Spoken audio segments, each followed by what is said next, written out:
એક મિત્ર કહેતો હતો કે પાકિસ્તાનનો એક ખેલાડી છે બેટ્સમેન, એને ત્યાં લોકો સાહેબજાદા કહે. ભારતમાં કયા જાદા કહે છે એ તમારે કોમેન્ટમાં કહેવાનું. આપણે ભારતમાં એને સાહેબજાદા નથી કહેતા, એને કંઈક બીજા જાદા કહે છે, એ આપણે નથી કહેવું, તમે કહેજો. હવે એણે આમ રાઇફલની સેલિબ્રેશન કર્યું. 50 રન મારે આંધળું ક્યું રમ્યો હતો, આમ વાગી જાય તો વાગી જાય એવું. કોઈ ટેકનિકલ રમત રમીને 50 રન કર્યા ને એવું નહીં, આંધળું ક્યું રમી અને 50 રન કર્યા. આમાં એણે રાઇફલને સેલિબ્રેશન કર્યું. તો ભારતના કેટલાક ક્રિકેટ ચાહકોને એ ખોટું લાગ્યું કે આવી રીતે થોડું રાઇફલની સેલિબ્રેશન કરાય.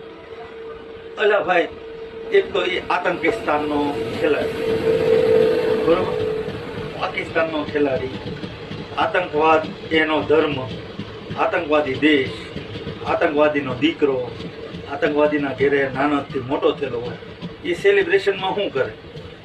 એ બંદૂક જ કરે.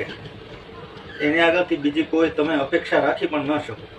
અને આપણે રખાય નહીં, નોર્મલ છે. આતંકિસ્તાન ભિખારિસ્તાનનો દીકરો હોય એ સેલિબ્રેશનમાં રાઇફલની એક્શન કરે તો એમાં આપણને કાંઈ જરીકે નવીન ન લાગવું જોઈએ.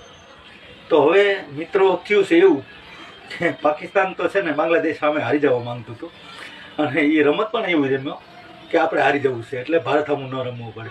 પણ બાંગ્લાદેશે નક્કી કર્યું હતું કે આપણે પણ છે ને એવી જ રમત રમવી છે કે ભારત સામે ન રમવું પડે. એટલે પરાણે જીતી અને એ હજી પાછું ત્રીજી વાર ખતરનાક રીતે બેઇજ્જત થવા માટે ભારત સામે આવે છે 28 તારીખે. અને આપણા ભારતના રણભંકાઓ એ માનો ને કે બ્રહ્મોસ બની અને એના એ 11 ખેલાડીને આપણે 11 એરબેઝ સમજી અને ધ્વસ્ત કરવાના છે. 28 તારીખની રાત છે. અને આ તો ભાઈ રમત છે. ભારતમાં કદાચ રમતની અંદર હાર જીત તો થાય. કદાચ ભારતના ખેલાડી તે દિવસે કદાચ તોફાનોની થઈ જાય અને કદાચ હારી જાય ને તો અમે પાકિસ્તાનના નાગરિકોની ઘોડે અમારા ખેલાડીઓને ગાળો નહીં દઈએ. અમે સમજીએ છીએ કે આ રમત છે ભાઈ, આમાં હાર જીત થાય. 28 તારીખે જે ટીમ સારું રમશે એ જીતશે.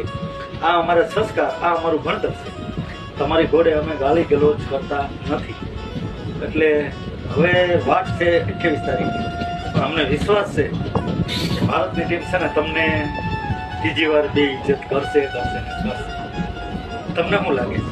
અને આજે એ લોકો સાહેબજાદા કહે છે એના ખેલાડીને જે રાઇફલ વાળું, ભારતમાં કયા જાદા કહે છે એ તમે કોમેન્ટ કરવાનું છે, ભૂલતા નહીં.